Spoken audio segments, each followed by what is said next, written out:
Hi, I'm David with EV World News. We're talking about electric vehicles, green energy, and the stock markets. I'm here today with our founder and chief editor, Bill Moore. How's it going today, Bill? Windy. That's how it's going. Yeah. Hey, Bill, how's that hat work?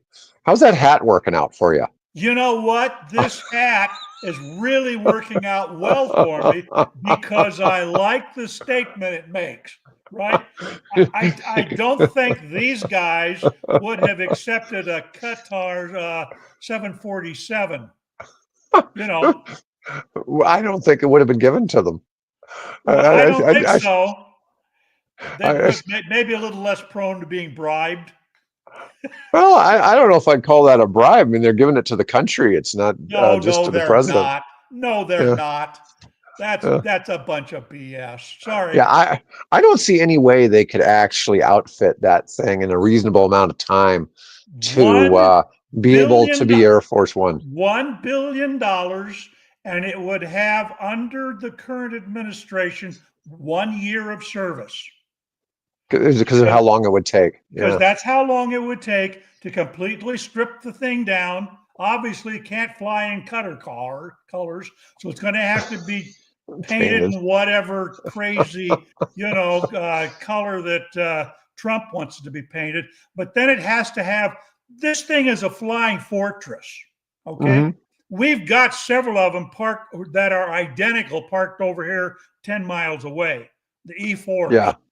These are flying fortresses. If somebody set off an atomic bomb and had an electromagnetic pulse, go through the atmosphere, taking all electronics out of every plane, it would not affect this one because No. it is hardened against EMPs. It's got all kinds of countermeasures in it. This is not a standard 740, 740. No, I know. I'm sure it's got flares and chafe and all of that, for missiles and, I'm sure there's some tech on Air Force One that $1 is probably secret. billion dollars is the estimate. Yeah. Yeah. Well, Big what do they savings. normally? But when they buy them from Boeing, aren't they like 3 or 4 billion? A million. When they No, have the not million. Not billion. billion, Million. Yeah, million. They're about $3 or $4 million. Yeah. you can't So buy a used 747 for 3 or 4 million. Okay, why would so you want to? for cargo, flying cargo around. There are cheaper ways to fly. Why do you think they're not making any more of them? You No, got I you know. got No. four engines hanging out there, sucking fuel at an ungodly the rate of an Olympic swimming pool every hour, right? You Hmm. that's why everybody's gone over to twin jets.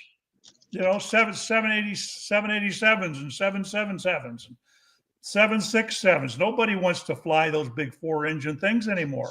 Okay, so the last delivered Air Force One was $3.9 billion delivered, and Yep. there was a plan to deliver another one, but it was 5.3 billion. Yep. Yeah, and so it was turned down. Yeah, so I don't know. And But supposedly, and even at that rate, supposedly Boeing is losing money. That's why they're behind schedule on getting the replacement out flying.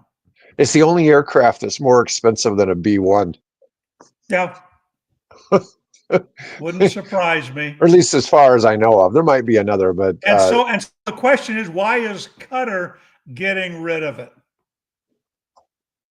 It's a who used knows? airplane. It's not a brand new air. Why? Because all of the airline fleets are gradually phasing all of those airplanes out. They're going to something Hmm. more energy efficient. Hey, see how old I am? I was 23 years old when I got to see at the Paris Air Show in 1969 the very first 747 land and be on display at the Paris Air Show that year. So Wow. that tells you how long that airplane has been around. So no, they're handing off. Might be a Yeah. pretty nice airplane, but they're handing off a what's his name? The guy that wrote the biography on Trump said it's a white elephant. They're Yeah. getting Well, rid of their white elephant. anyways, Bill. we'll go on to our first electric vehicle topic.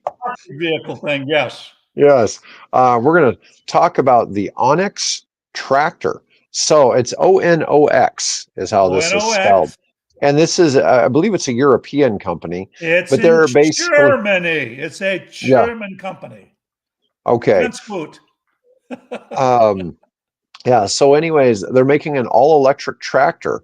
And now this isn't new. There are all-electric Well, tractors they've being been made around for quite already. a while. Yes. Yeah, Yeah. so this isn't because farming excellent use case for electric vehicles because you can charge the vehicle at your property and never have to worry about taking it somewhere to charge.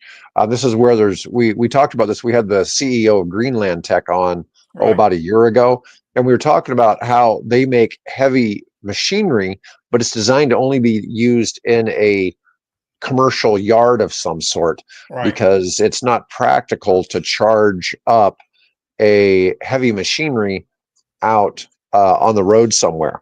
Now, in this particular case, what's unique about these is they're using battery swap technology. Mm-hmm. So you can always have a battery charging, much like I do with my weed eater and Exactly. leaf blower. It's I always just have a a big battery version. charging. Yep. Yeah, and so I'm My constantly. lawnmower's that way. Yeah, and it's the same thing. Um, but anyways, I mean, it's just a basic looking tractor without the big diesel motor sitting back here on the back. Yeah, So, it comes with a 20 kilowatt hour battery built into the vehicle, but then mhm. you can have two 30 kilowatt packs installed in, which would I assume gives you, what is it, 80 kilowatt hours? You could probably do a Mhm. lot of plowing if you want to do that with it. Um, so what they're doing is they're essentially making it so you can just keep swapping. You can keep one battery on the charger, one running. And these tractors are about 8.5 feet tall by 16.5 feet long. And where the diesel engine would normally sit behind is a squat platform that has storage potential for produce or gear, but its low profile affords the driver a better view from the cabin. Yeah. Um, Let me see, a payload capacity of over 8,100 pounds, can lift about 2,800 pounds at the front and 6,800 pounds at the rear. Let me see. It sports four 50 kilowatt, 50 kilowatt Aries 50 electric motors. Right. Two main units drive the axles, and there's two power takeoffs or power shafts. Maximum speed is said to be about 25 miles per hour with 4,000 pounds of torque. Yes. Wow. That's what Wow. you don't want it to go fast, but you sure want it to have the ability to pull. And it's got it in spades. So yeah. I grew up in northern Florida, and we had a little 5 acre farm, and we had a Ford tractor, I think it Right. was. Probably what And the little one, the little gray one. yeah, yeah, Yeah. it was, but I had a double disc plow. I had a 6 foot bush hog, and I had I had other things, like for tilling and all that. And I was driving that thing around when I was like 10 years old till I was about 16. Anyways, um, I still remember they didn't. They always kind of lurched forward. They had plenty of power in that first gear to pull just about anything, but it didn't go very fast. I think the top No. speed, even on that sucker, was about 12. And I don't know if I ever really ran it except out on the road. If I went on one of the roads nearby, Right. that was the only time I ever got it up to 12 miles per hour. I mean, you'd be getting passed by bicycles. I mean, Yeah. you're not going very fast. But still, it's, it doesn't, um, take up a whole lot of space. I mean, you look here, assuming this is the battery, probably this right here in the middle Yeah. The is part what in it the looks front. like. Exactly. Yes. And who knows what it's, has an internal battery plus the option to mount up to 3 more around the frame. Oh, Right. okay. So it has one that you don't change out, and then a Right. You have couple one that doesn't more change that you out. do. Well, there goes my lights again. Uh-oh. No, Uh-oh. I'm glad. I have all of my computers and things, and my Wi-Fi and everything is on battery backup, so it doesn't surges like this. Hopefully, won't Won't interrupt. knock you off. Yeah, Yeah. there you go. Well, the thing is too, if your power surges on and off, it's not going to cut your internet if you have that on because it's, that's not running through the same cables. Um, oh, and here's something. When not mounted to the tractor, the battery units can serve as auxiliary or emergency energy storage for the facility. Using They V to they G, put their right? heads they put their heads together on it, didn't they? Yeah, let's not talk about German engineering and superiority or I won't. They the make stuff. One of the reasons why they lost the war is over-engineer because everything. they over-engineered everything. They got those, their Panzer tanks and things were so well engineered that when it got really cold in Russia, they froze up. Guess what didn't? The crappily engineered Russian ones. Right. So there is kind of a happy medium. You want it to Yeah. be good, you just don't want it to be too good, depending on obviously what the use case is.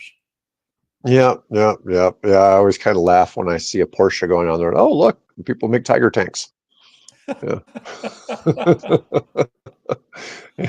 I think it's really funny that now, all of the Western nations buy their tank cannons from Rheinmetall. And the Okay. Rheinmetall pretty much makes all of the 120, 125 millimeter um, tank cannons for the Abrams, for the whatever the Brits Yeah. have, and the Leopards and all that. They're all made by the same German Well, yeah. company Well, these days. they just picked up where ThyssenKrupp left off. Apparently, you know that Yeah. story, right? So Um, ThyssenKrupp were the steel makers in Germany, and they made mhm, the steel that was used on the sides of the battleships. mhm. But what they did, because this is we're going to transition from wooden hulls to steel hulls, so they made the steel for those. What happened is that the British, of course, figured out how to build something to penetrate that, so they had to make stronger steel. So what eventually ended up happening is the story goes is ThyssenKrupp would take and make better cannons Uh-huh. to penetrate the steel they had made for the other side, right? And so they could Mhm. sell steel and cannons, back and forth between the competing forces.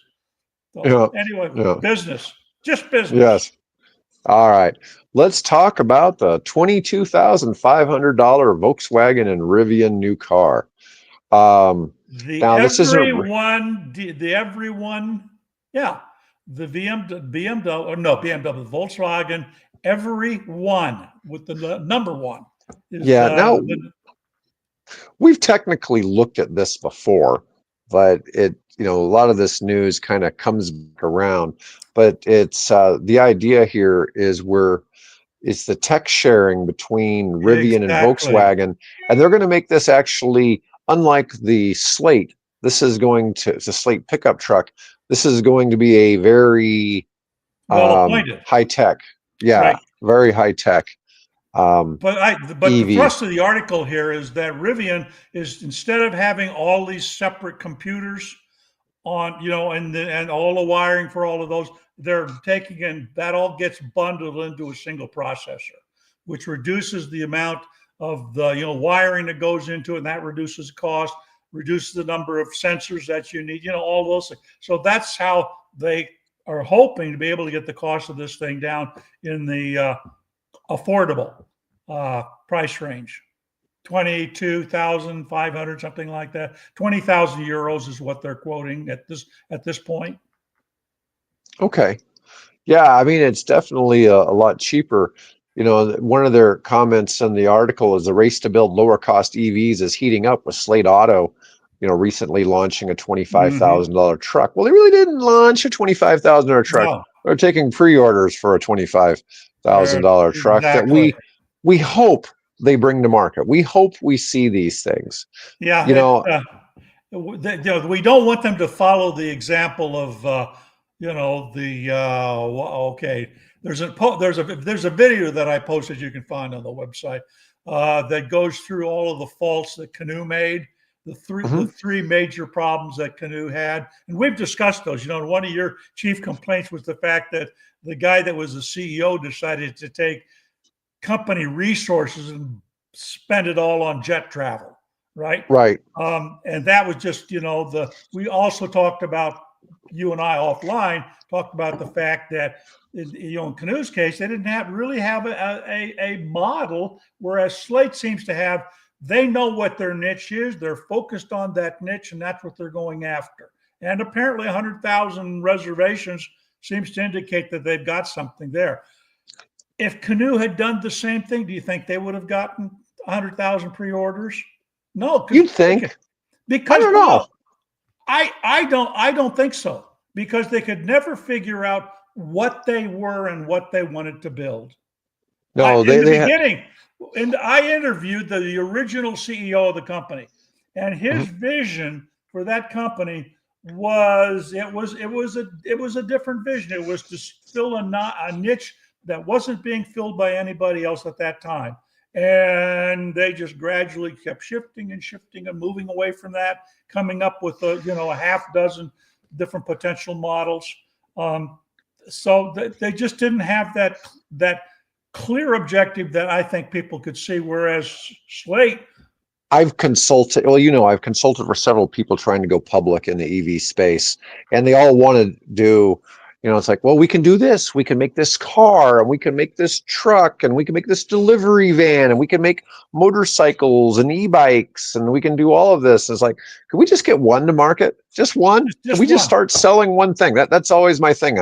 I tell people all the time in deals, it's like, hey, let's just do one Exactly. thing. Let's find one thing that we can do commonly, so we're in business together, and then we'll worry about doing 10 things. Branching out. Exactly. Yeah, Yeah. and I always envisioned that little van that they had NASA use for the publicity that Canoe had provided to NASA, and they Right. were using that to shuttle the astronauts around. Yep. That's very much like that Volkswagen van that's out now, the ID Buzz, Right. and Volkswagen beat them to it. I mean, but that was the vehicle they should have focused on. They should have brought that to market. They could have taken pre-orders. It probably would have done well. It's just like I look at Mullen Automotive. Mullen has like an EV sports car. It's pretty cool looking. They've got a nice looking SUV. Looks like a Porsche Macan. Um, you know, but their core Just business is making trucks. It's making commercial, you know, moving trucks, big grocery trucks, things like that. Not 18 wheelers, but right. trucks with a big box on the back, and not necessarily. They're also making delivery vans, but even then, it's like you got to compete with the Ford Proline EVs. I Yep. mean, I'm just saying, it's like, hey, And pick up. Chevrolet. And Yeah, Chevrolet. I'm just saying, pick a market that not everybody else is in. Okay, Yep. and get some traction there before you start hitting everything else. And too many of these have tried to do too many things. I'm not opposed to somebody using the private jet, but have some modicum of something going on. Like you said, if they had showed they had 100,000 pre-orders and the guy used the private jet, probably not a big deal. It probably seems like they're going somewhere, but they never really got to that. They had ideas for the post office and all those things, and it's like, which were great, right? The post office thing would be wonderful, but we all know that Oshkosh Defense got that contract, Yeah. Well, and who I you don't know where know, that's going. who you know. Of course, Yeah. now the problem is that particular postmaster is no longer the postmaster. They finally moved on to a crony of the current administration. Well, in that way politics works. Well, You of know, course and it does. Since the yeah, days of Andrew Jackson and probably earlier. yeah. No, I get it. But anyways, one of the things the guy in that video was talking about is he felt they went public prematurely. and causing Yeah. increased scrutiny. It's like, I don't know that that really changes things. One of the big things is getting capital in the door, but they don't talk about it here. But I'm assuming Canoe probably had the naked short selling problem. And so there's not much as a company you can really do. I mean, we've had people on here before talk about how they defended their public stock against naked short sales. And it's just a challenge Yeah. when that stuff happens. I mean, When you got the naked short sale is technically against the law to do. Okay, it is not a legal maneuver, and people get away with it. And so many of the EV companies have been hit with this. Yeah. So whose fault is that? That the SEC, they're not FINRA, enforcing it? FINRA, FINRA? FINRA should be enforcing this. And FINRA used to have a different name, so I forget what the old name was, but it changed about 10 years ago. Oh, okay. Anyways, but they should be taking down these people that are doing these things, and they're just they claim they're doing more, but it's not really happening Yeah. the way it Yeah. should. Yeah. You know, I've seen, one of the guy's arguments was that they shouldn't have tried manufacturing in-house, but it's like, well, then what are you going to do? Send it to the Chinese? I mean, we want U.S. made goods, right? Well, yeah, but there are, there are contracted manufacturers that they could have turned to here in the U.S. So it isn't that they had to. I mean, that's what Fisker did. Originally they had contracted with. Well, I guess they had used some in Europe, but they didn't use anybody in Japan or China, I should say. But there are contractors that they could have talked to do that. Yeah. So Joel, when you plug into 110, you're only getting, what is it, 1.25 kilowatt hour coming out of that. I mean, so a Hummer EV only gets 1.5 miles per kilowatt hour in the battery. Right. Okay. It is the least efficient EV there is, or at least as far as a passenger vehicle. Okay. And so you're effectively putting less than 2 miles of range into it every hour it's plugged in. So if you had, and then this is on a 110 charger, like I said, now all the big Chevy pickup trucks, they also have these same 215 kilowatt hour battery. They're the biggest batteries that are in EVs. But it's the electricity issue there. It's a limitation of a 110 outlet. If they had been on level 2 charging, it would have been about half that. Yeah. Yeah. Well, you'd have put probably 15 miles of range an hour probably in a Hummer. I mean, it's not, the Hummer is just so inefficient. Yeah. General Motors didn't put any kind of, I mean, even in my car, I don't have a ability. I can do fast charging. That port is there, but that's controlled by the electronics on the car, the rate at which I can accept electricity and safely charge the battery. Yeah, I'm just saying that even on a supercharger, the Hummer, if you had that thing ran out, and you're putting in 200 kilowatt hours, it's gonna take a long time to fill that puppy up. I don't think that's a car that you want to take and drive cross country in anyway. Of course, you'd want to take it back up into the mountains. I could see having one of those if I lived in the Cascades, right? And I wanted to get back and I wanted to prospect gold, thing like that, or just hike, right? That would be something that you'd want to take up there. You could run your campsite off of it, and of course, when you're coming back down the mountain, you're putting power back into the battery. So I think if you were looking for a big EV that wasn't a Cybertruck, I think the Hummer EV is a great choice. I mean, I think they're awesome looking, and you can get them up to 1,000 horsepower on the damn things. But so they have all kinds of impressive stats just as a vehicle. With it. Yeah, there you go. But it does have a huge battery, and it's still more efficient than a gas Hummer, but it's not. It's not outrageously efficient. Now, at the other end of the spectrum, My Mhm. Chevrolet Volt, I've got that little baby up to Volt. 5 You have a Bolt. You said Volt. Volt. I know I always say that, and I should know the difference. But I've got that little baby up to 5 miles per kilowatt. Oh, that's nice. That's efficient Five driving. miles per kilowatt. Oh, that's really Mhm. efficient driving. But if I had a oh, come on, Bill, the little streamlined one, geez, looks like a fish, looks like a pork. Oh, come on, why do I have these mental blocks just when I want to grab that? The three wheeler out of Mhm. Aptera. There we go. The Aptera. If I had the Aptera, that gets 10 miles per kilowatt hour. Yeah, and Double, that's so double efficient. what I'm getting. Yeah, amazing. Um, yeah. So, ooh, oh, Uh-oh. we're having problems here. Technical Yeah, issues. Yeah. technical So, issues. yeah, hook any electric truck to a trailer, camping or towing, and 100 miles is about all you get on a full charge. I've seen arguments that the Ford one only gets 80. Yeah. Okay. The Chevy ones are much better. The Chevy ones, though, have the ginormous battery, and that's where that is actually a benefit. Chevy claims you can actually tow 200 miles on theirs, but they have a 200 kilowatt hour battery, whereas the Right. Fords, I think, have like a 110, And then 120. and then on the Tesla side, I actually met a couple that lives here in Omaha that took their 24-foot Airstream and towed it 4,000 miles. And with their Model S, they were getting about 100 miles on a charge.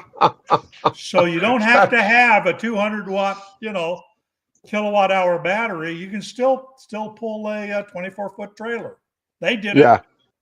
Yeah, yeah, but Joel, if you were seriously in the construction space or hauling around a boat regularly or something like that, and you wanted to do an EV, the Hummer or the GMC or the Chevy Silverado EVs, they'd all go about 200 miles. The only thing is, they take a long time to charge because that's a really big battery. I mean, Mm-hmm. that double sized battery means it takes twice as long to Yep. charge also.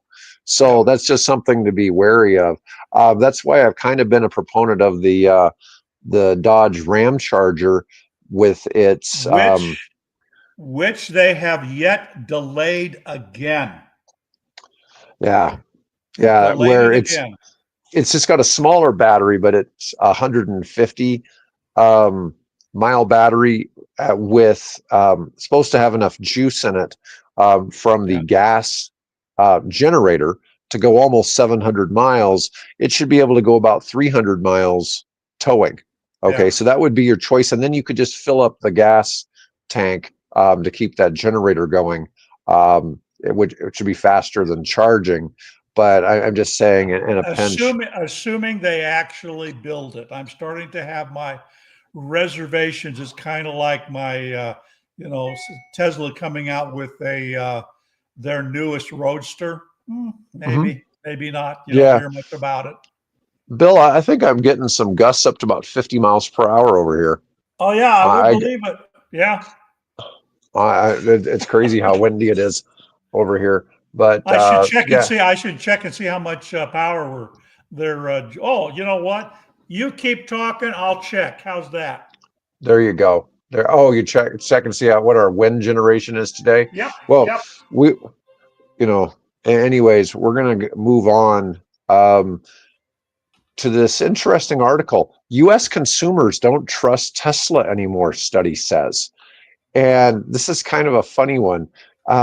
A newly released study of the US EV market exposes some dismal flaws in the Tesla marketing plan.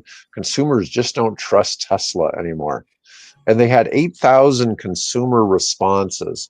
Now, um, still, a lot of this, people are saying climate and environmental impact ranked high, while EV styling, impressiveness, and community perception and social signaling ranked low as motivations. Range anxiety and charging availability Yeah. remain the top barriers for consumers considering EVs. And it was weighted by education, race, gender, age, income, and geography. Um, And the consumers who participated confirmed that some myths about EVs continue to prevail. So, when they're talking this is kind of an interesting space, because you've got, on the one hand, you've got Musk kind of alienating the left, and then on the other side, the right is kind of alienated against EVs. In general, right? And Yeah. yeah, so he's kind of stuck in a weird spot right now. And people are saying they don't trust Tesla anymore. And it's the brand image and reputation have soured. Not only consumer purchases, it's a feeling that the brand is no longer safe, family friendly, or trustworthy. Yeah. A significant portion of EV potential consumer base is feeling alienated, with negative perceptions growing faster than positive. Key metrics have fallen into worrisome territory. And despite losing sales year over year for 2 years in a row, it's still far and away the king of the US EV market. King of the US market, yeah. If Ford could grow their sales just by 5.7 times more, they could move into number one from number two. 5 That's times how they'd much. have to do it. Yeah, exactly. Yeah. Now, who do you think they do trust? Who do you think they do trust? I look deeper. Chrysler. No. Yeah, right. There is a link that actually goes over Pontiac. the PDF of the report. Yeah, Pontiac. They don't even exist. Unfortunately, don't exist anymore. Here's your top 3: Honda, BMW, and Chevrolet. Interesting. Honda, BMW, and Chevrolet. And Honda just kind of, I'm not saying they're exactly new to the EV space, but they're kind of new to actually having some sales. To actually having they've actually been in the EV space for as long as General Motors has been in the EV space. It's just that they have been a little bit slow on the uptake of bringing out a full EV with their new vehicle.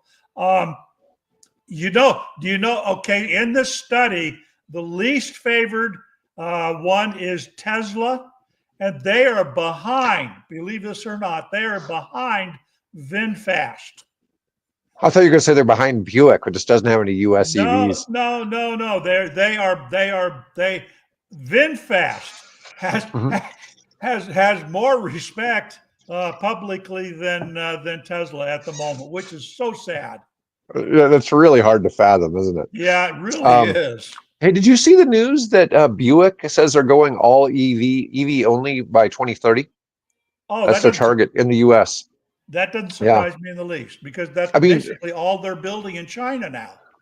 Yeah, they may actually. I don't know, what their total sales are over in China, but with the 6 models they have to be selling a very high amount of cars compared to US EV sales. Yeah, you know what I mean? It's like, right.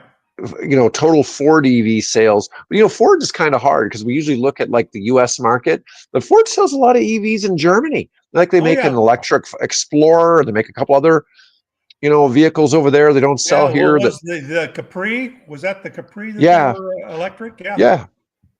Which is a nice looking car. It'd be nice if they'd do something here. Yeah.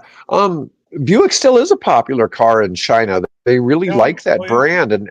And Buick's now got a sub-brand called Electra coming out for next year that's going to be an all Buick EVs.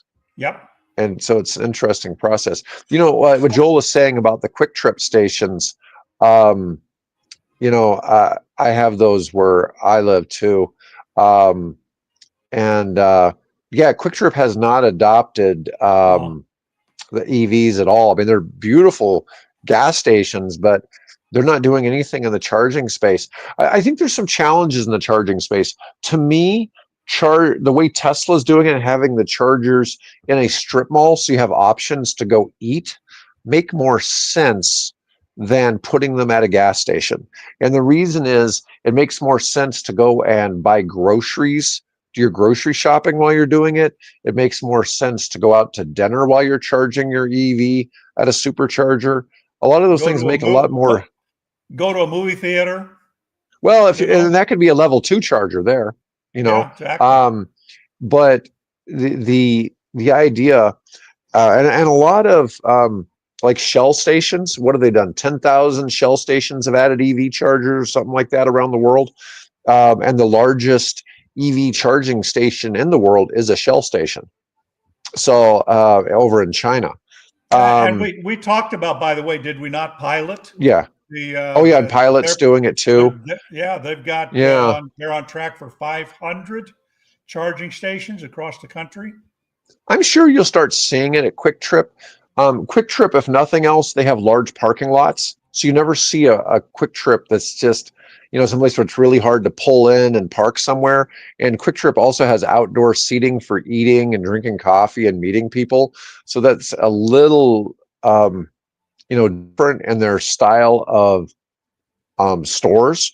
So I would perceive at some point they'll probably do it, but they just haven't yet. And you figure Quick Trip's based in Kansas City, and so the Midwest really hasn't adopted EVs to any significant amount yet.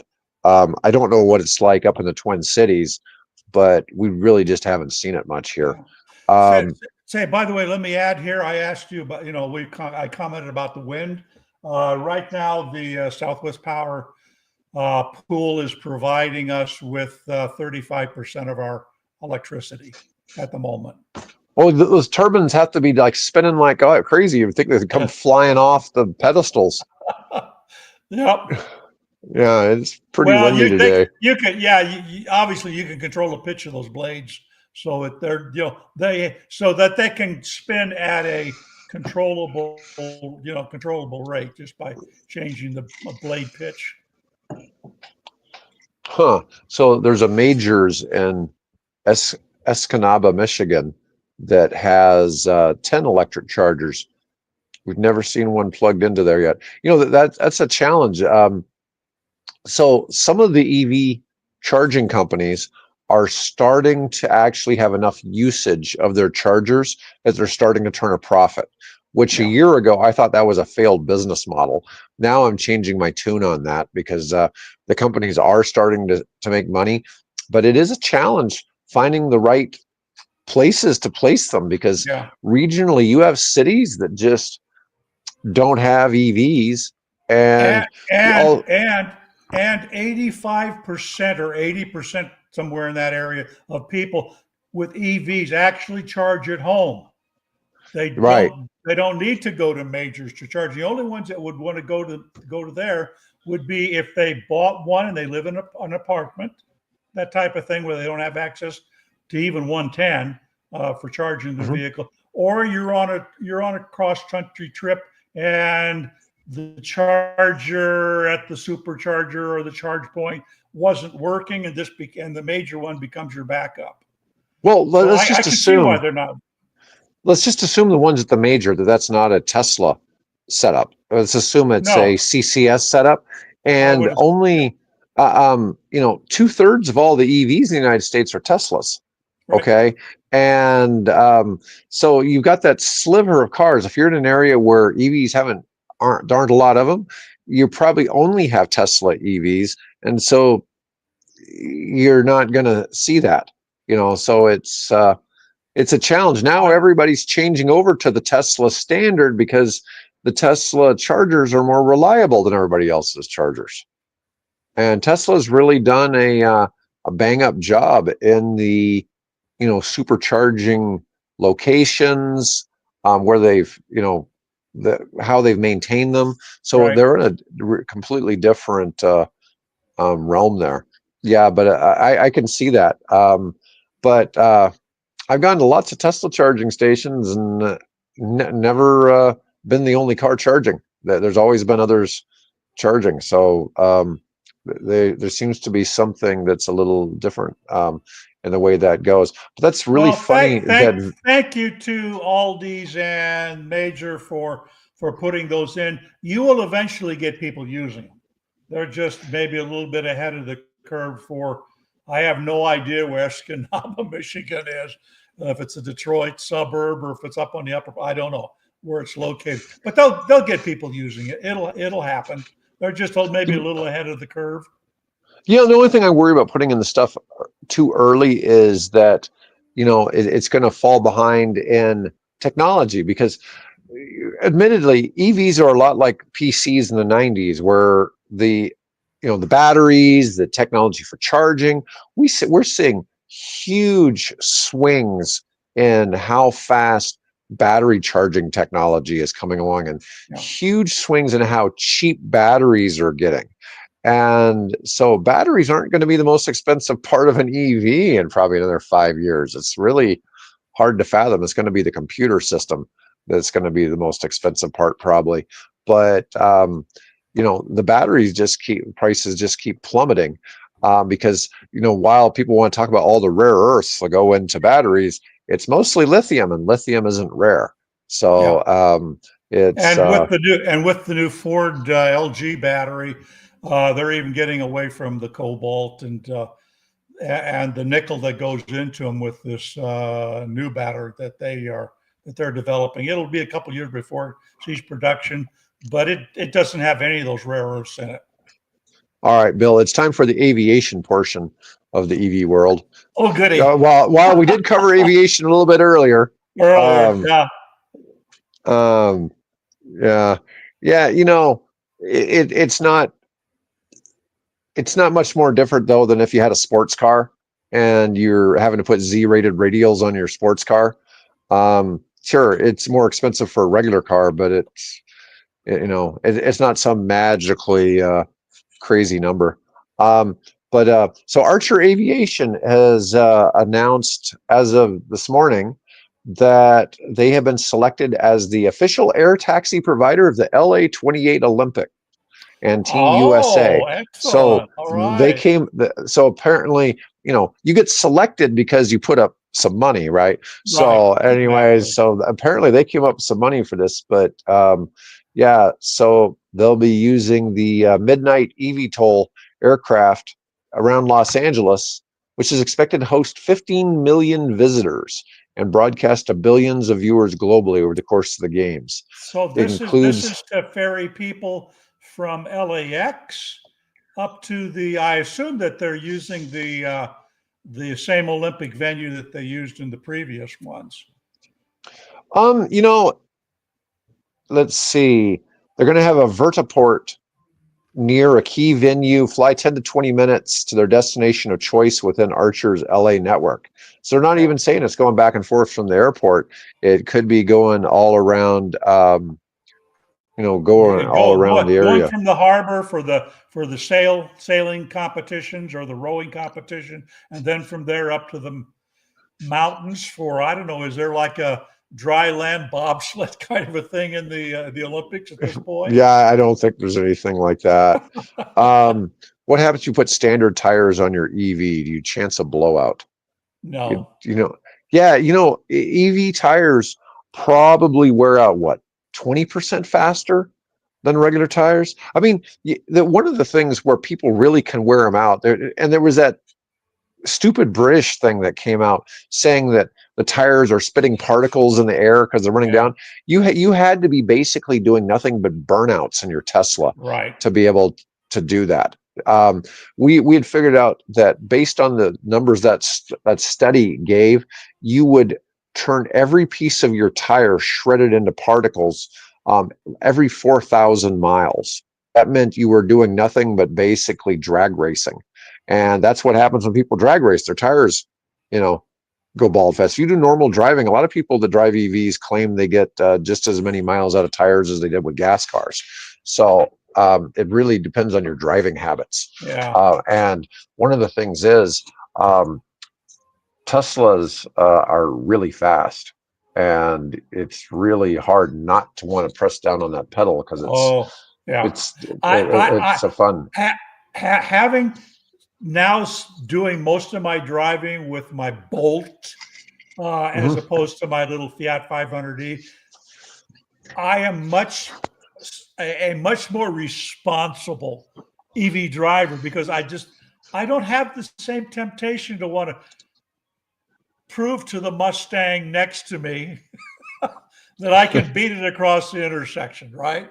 Right. Whereas with this is just a regular car, it looks like a regular car. Unless you look closely, you couldn't tell it was an EV. So I have less of that. I want to prove myself and prove electrics work. So I don't do that kind of, well, maybe every now and then. Yeah, But no, yeah, I'm with you you. know, my car's got what 30,000 miles. I think it's still on the original tires, and there's plenty of tread on. You know, probably before winter I'll change them out. You know, once I get closer to 35 or 40,000 miles, I'll change them out. But no, there's no need right now. Yeah. Do you put winter air in your tires? Winter air. I don't think I put, unless you're talking about pumping my tires up with cold air in my garage. No, Yeah. I don't put special air in the tires. I put Nebraska, clean Nebraska air in my tires, not that dirty, polluted Los Angeles air in my tires. Oh, Dave, you're still with us, I hope. Anyway, well, while we're waiting for him, one of the things that I had put on the my list to talk about was the fact that from the International Energy Agency says that the U.S. is falling behind the rest of the world in the uptake of electric vehicles. And it's a remarkable. There's some graphs that go with this article. It is a significant difference between us and the rest of the world. And we're speaking about Europe and China versus the U.S. This doesn't include, you know, South America and some of those and African countries. Some of the you know, the South. So, yeah, there it is. I mean, look at that. Look at China. Yeah. More than half, Yeah. you know, and then the little green up near the top, that's America. Yeah. The little green. So this color green is electric vehicles in the US. The tiny sliver is plug-in hybrids. Um, Let me see. Europe is the blue. Here, there's plug-in hybrids that looks like about twice as much as the US. And then here's China, plug-in Yeah, hybrids and full electric. Now, China sells a lot of plug-in hybrids. I mean, BYD is the world leader yeah. in plug-in hybrids, but it is crazy how much some of this. And it's funny to look how in 2020 China was just kind of barely there. You know, I shouldn't say barely there, but you know what I mean. You look Yeah. at how much it increased in 21, 22, and it's like the rest of the world just isn't keeping up with China. Well, Um, they had some very proactive policies put in place. For example, if you bought an EV, you didn't have to wait in the lottery and pay extra to get a license plate to drive in Beijing. okay. So that was a real. You wanted a car in China, you had to wait in a lottery to get a license plate that was numbered to allow you to drive in. Because if you didn't have that plate, you could be arrested.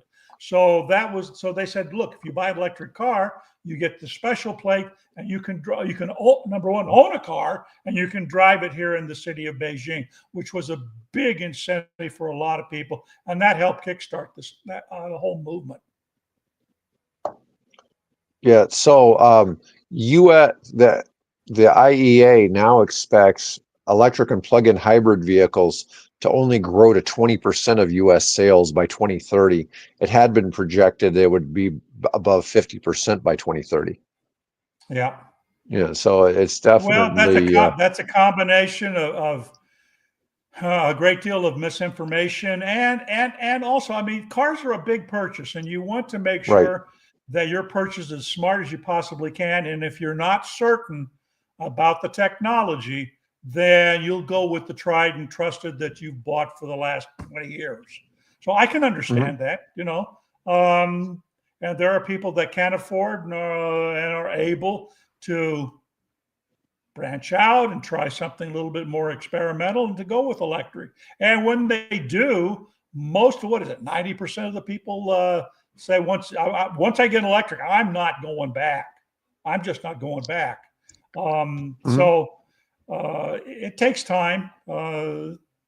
It'll happen. It might take longer. And of course, it doesn't help that we got a crazy I don't want to use the word, but we have a crazy government policy now that seems determined to destroy American innovation.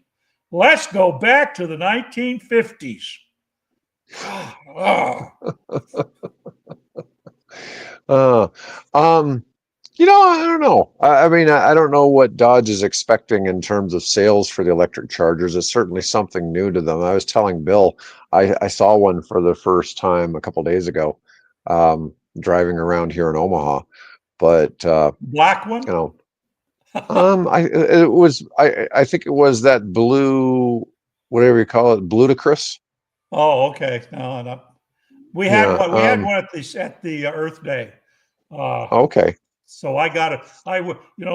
Got behind it, and I asked the sales guy, turn it on for me because I want to record the exhaust sound. Yeah.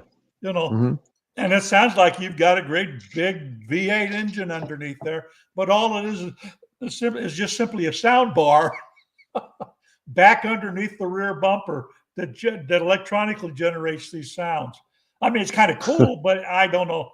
How practical is that? How many times are you going to do that? Just to wake up your neighbors. So I could probably see where if Dodge put out send us, $50 for a reservation, how many would they get compared to what Slate got with their simple little 2-seat electric truck? Yeah, $50. Like we were saying, it's keeps people like kids from signing up, but on the flip side, it's not a real big financial commitment for anybody. Yeah. Well, how many people did the same thing with the Cybertruck? Tesla announced that they had a whole bunch of people that had put reservations, and now they've got what? I thought that Tesla reservation though was like $500. Oh, it could have been whatever it was. Yeah, I was thinking it was something substantial. Yeah. But the point is that they have very, very few of those people commit to that, and they've got, supposedly the reports are they've got 3 months worth of supply sitting, parked in empty lots. And they've told their workers, don't bother coming in this week. Yeah, it might have been that high. It was probably a refundable deposit, but not everybody, when it finally came out, was probably ready to buy one. So that makes a difference. And plus, when they first came out, they only came out with the version that was over $100,000. Yeah, and they were talking. It was originally supposed to be somewhere in 40. Yeah, 45 or some number like that. Yeah, it was a low price, and then it just wasn't quite there. And the latest is, of course, that they have told everybody we're not coming up with the range extender that you paid for. So I guess there are people wanting to get their money back on that, since Tesla's not delivering on that. So I don't know. I think that in retrospect, the Tesla the Cybertruck will be the Edsel for Musk. Yeah, you never know. Yeah, who knows? I don't know if they make money on them or not. They probably really have to. Yeah, not at the numbers that they're producing them right now. I don't think so. No, it doesn't seem like they're selling enough to really make it a profitable line. All right. Well, anyways, good show today, Bill. Folks, I want to thank everybody for chiming in and thank you, and for watching. And Bill and I will be back next week. Otherwise, have a great day.